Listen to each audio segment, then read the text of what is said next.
Dorothy retired at 67. 31 years as a school librarian in Tulsa, Oklahoma. She had $214,000 in a rollover IRA, a modest pension of $740 a month from the state teacher system, and a Social Security retirement benefit of $1,280 a month that she'd been counting on since she first filed in 2020. Her financial advisor told her Social Security was automatic, set it and forget it, so she did. Then a plain envelope arrived on her kitchen table in late April. Dorothy assumed it was junk mail. She set it on the counter next to the grocery list. She didn't open it for 3 weeks. By the time she did, the Social Security Administration had already withheld $990 from her May check, then her June check, then her July check. That was $2,170 gone in 90 days, on a benefit she had paid into for over 3 decades. The form that would have stopped it was 1 page long. Nobody told her it existed. Dorothy is not unusual. She is what happens when a retiree who depends on Social Security as a primary income source doesn't know that the May 2026 payment cycle is structurally different from every other month of the year, and that one federal rule already in effect right now can cut your monthly check in half the moment a piece of mail arrives in your mailbox. If you are collecting any Social Security benefit right now, retirement, SSI, survivor, or a combination, you are in this position. Not your neighbor, not your adult children, you. The window to protect yourself is 4 days. After Friday, May 1st, 2 of these 4 shakeups are already in motion, and you will be reacting instead of preparing. Today, I'm going to walk you through all 4 of the May 2026 Social Security disruptions. Exactly what they are, exactly who they hit, and exactly what you need to do before the weekend to make sure none of them costs you a dollar. This video is for educational purposes only and is not tax or financial advice. Consult a qualified tax professional before making any decisions about your specific situation. My name is Frank Dalton. I spent 35 years as a CPA working with retirees before I stepped back from the practice. Every week on this channel, I break down the tax rules, the IRS traps, and the strategies that protect retirees from the things your advisor never mentioned. If that sounds like something you need, hit the subscribe button right now and turn on notifications so you never miss a video. Let me get into it. Shakeup number 1. The 13-day gap, and why it is not a mistake. Let me start with the one that is going to blindside the most people this month. Social Security retirement benefits are not paid on the first of the month. They are paid on Wednesdays. And which Wednesday you get paid depends entirely on the day of the month you were born. If your birthday falls between the 1st and the 10th of any month, you are in the second Wednesday cohort. Your May payment date is May 13th. If your birthday falls between the 11th and the 20th, you are in the third Wednesday cohort. Your May payment date is May 20th. If your birthday falls between the 21st and the 31st, you are in the fourth Wednesday cohort. Your May payment date is May 27th. In most months, those 3 Wednesdays are spread out enough that nobody notices a gap. But May 2026 is not a normal month. May 1st is the date that Supplemental Security Income, SSI, is paid. SSI is always paid on the 1st of the month, and when the 1st falls on a weekend, it shifts to the previous business day. May 1st this year is a Friday, so SSI lands on May 1st. That means the first federal benefit payment of the entire month hits on May 1st, and the next regular retirement payment date is May 13th. That is a 12-day gap between the first payment and the next one. 12 days. For a retiree who sees the SSI deposit on May 1st and assumes their full retirement check is coming right behind it, this is going to feel like a system failure. It is not. It is the calendar. But the cash flow consequences are identical either way. Let me put a dollar amount on this. Take Robert, 72, retired postal worker in Phoenix, Arizona. His Social Security retirement benefit is $2,200 a month. He was born on the 5th, which puts him in the second Wednesday cohort. His May check lands May 13th. He's already paid his May rent and May prescriptions out of his April check. His account hits zero on May 9th. He has 4 days left to wait with no income and no buffer. That is not a budgeting failure. That is a 13-day structural gap that nobody warned him was coming. Build your cash plan around May 13th, not May 1st, and that crisis disappears entirely. Shakeup number 2. The Memorial Day compression. Memorial Day is Monday, May 26th, 2026. It is a federal holiday. The Social Security Administration is closed. The Federal Reserve does not process electronic payments on federal holidays. Every federal bank, every government clearinghouse, closed. The fourth Wednesday payment, the payment for retirees born between the 21st and the 31st, lands on May 27th. That is 1 day after a federal holiday. For most people, that payment will still arrive on May 27th because the Social Security Administration processes and queues the payment before the holiday weekend begins. The federal clearing system handles it. Most major banks will credit it on schedule. But here is where it gets dangerous. Retirees who bank at smaller community banks or credit unions may see a 1 to 2 day delay in funds availability because those institutions don't always process federal holiday deposits the same way the big clearinghouses do. More importantly, and this is the one nobody talks about, if anything goes wrong with your May 27th deposit, your ability to fix it is compressed to a brutally narrow window. The Social Security Administration will be completely unreachable from Saturday, May 23rd through at least Tuesday, May 27th morning. If your routing number is wrong, if your account is flagged, if your direct deposit fails for any reason, you will not be able to reach anyone to resolve it until after the payment has already been missed or delayed. The fourth Wednesday cohort, born on the 21st through the 31st, needs to treat May 27th as a date with zero margin for error. Verify your direct deposit information before Friday. Do not assume everything is fine because it was fine in April. Shakeup number 3. The pre-May 1997 exception. There is a separate class of Social Security beneficiaries that operates on a completely different payment schedule from every retiree who filed after May of 1997. These are retirees who began collecting Social Security before that date. There are approximately 5.5 million Americans in this group. They are paid on the 3rd of every month, not on a Wednesday. When the 3rd falls on a weekend or a federal holiday, the payment shifts to the previous business day. May 3rd, 2026 is a Sunday. So the pre-May 1997 payment shifts back to Friday, May 1st, the same day SSI is paid. That means May 1st will see 2 entirely separate beneficiary groups receive payments simultaneously, SSI recipients and pre-May 1997 retirees. Meanwhile, every retiree who started benefits after May 1997 is waiting until May 13th at the earliest.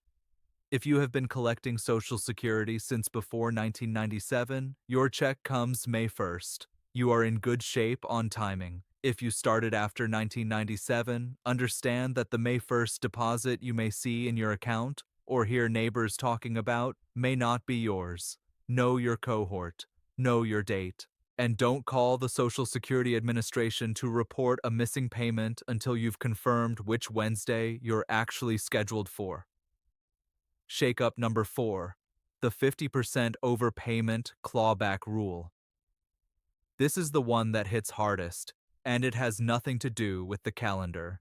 In April of 2025, the Social Security Administration reinstated a rule that had been briefly paused the year before. Under this rule, if the agency determines, for any reason, that you received more in benefits than you were entitled to, they will mail you an overpayment notice. And the moment that notice is mailed, the clock starts on a 90-day window that most retirees never knew existed. If you do not act within that window, the Social Security Administration can withhold up to 50% of your monthly benefit until the alleged overpayment is fully recovered. Let me put a dollar amount on this so you understand what we're talking about. Take Barbara, 69, retired dental hygienist in Columbus, Ohio. Her monthly Social Security retirement benefit is $2,400. She receives an overpayment notice claiming the agency paid her $9,600 more than she was entitled to over the past 2 years. Under the 50% rule, the agency immediately withholds $1,200 from her next monthly check and every check after that until the $9,600 is recovered. That recovery takes 8 straight months. For 8 months, Barbara's income drops from $2,400 to $1,200. She cannot pay her car insurance and her Medicare supplement premium in the same month. She has to choose. That is not a hypothetical risk. That is the arithmetic of the rule as written. Here is what most retirees do not know. Inside that 90-day window, you have 3 legal rights that can stop the withholding, reduce it, or eliminate the overpayment entirely before a single dollar is touched. The first right is to challenge the overpayment determination itself using Form SSA 561, the request for reconsideration. This asks the agency to review whether the overpayment is real and whether the amount is accurate. Filing this form immediately pauses the recovery while the review is pending. You do not need a lawyer to file it. You need a form and a postage stamp. The second right is to request a complete waiver of the overpayment using Form SSA 632. A waiver is granted when you can show the agency that the overpayment was not your fault and that being forced to repay it would create genuine financial hardship. The Social Security Administration approves waivers more often than most retirees would expect, but only when the form is filed within the window. The third right, and this one is the one even advisors don't know about, is to negotiate the repayment rate using Form SSA 634, the request for change in repayment rate. This form lets you ask the agency to drop your recovery rate from 50% of your benefit down to as low as 10% based on documented financial hardship. The math difference on that negotiation is significant. At 50%, a $9,600 overpayment on a $2,400 monthly benefit costs you $1,200 a month for 8 months. At 10%, the same recovery costs you $240 a month for 40 months. The total repayment is identical. The monthly impact is 1/5 as severe. For a retiree on a fixed income, that gap is the difference between keeping the lights on and making a panicked call to an adult child. All 3 forms exist on the Social Security Administration's website. None of them are obscure. None of them require legal representation. The only thing required is that you open the envelope, read the date, and act within 90 days. Most retirees don't, because the envelope looks like every other government letter in the mailbox, and by the time they open it, the window is already closing. May 2026 is projected to see a significant volume of overpayment notices go out, consistent with the elevated pace that began when the rule was reinstated in 2025. If you receive one this month, the 96-hour window before May 1st is not your deadline. Your deadline is 90 days from the date printed on the notice. But the time to learn what those 3 forms do is right now, before the envelope arrives. Let me give you a real example of how this plays out. Take Gerald and Patricia, both 71, retired couple in Baton Rouge, Louisiana. Gerald receives a Social Security retirement benefit of $2,100 per month. He was born on March 8th, second Wednesday cohort. His May payment lands May 13th. Patricia receives $1,650 per month. She was born on September 24th, fourth Wednesday cohort. Her May payment lands May 27th, the day after Memorial Day. Their combined monthly Social Security income is $3,750. In a normal month, their income flows in 2 clean waves, 2 weeks apart. They've built their bill schedule around that rhythm. In May 2026, that rhythm breaks. Gerald's check doesn't arrive until May 13th. Patricia's check doesn't arrive until May 27th. And if anything goes wrong with the Memorial Day weekend processing window, her check could land Tuesday or Wednesday of the following week. Their mortgage is due on the 15th. Gerald's check arrives May 13th. 2 days of margin, now add an overpayment notice. Suppose Patricia received an overpayment letter in early April. She set it aside. She assumed it was a computer error. On May 27th, instead of $1,650, her direct deposit reads $825, exactly 50% withheld. No warning, no call, just a deposit at half the expected amount. That month, Gerald and Patricia's combined Social Security income is $2,225 instead of $3,750. That is $825 gone on a fixed income in the most compressed payment month of the year. If Patricia had filed Form SSA 561 and Form SSA 634 within 30 days of the April notice, the withholding would have been paused pending review. The May 27th deposit would have arrived at full value. The overpayment would still be under review, potentially eligible for waiver, and at minimum negotiable down to $165 per month instead of $825. That is the difference between a difficult May and a financial emergency. One envelope, one 30-day action window, 3 forms.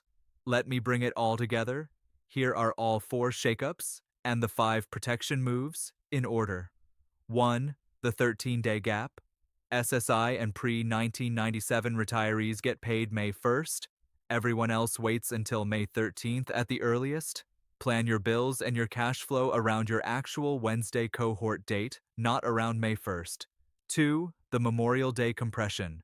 The 4th Wednesday cohort is paid May 27th, one day after a federal holiday. Verify your direct deposit information before Friday. If anything goes wrong, your resolution window is brutally short and the agency is unreachable over the long weekend. 3. The pre-May 1997 exception. If you started benefits before May 1997, you are paid May 1st on the shifted schedule. Know which group you are in. Don't assume the May 1st deposit you see or hear about applies to you if you started benefits after 1997.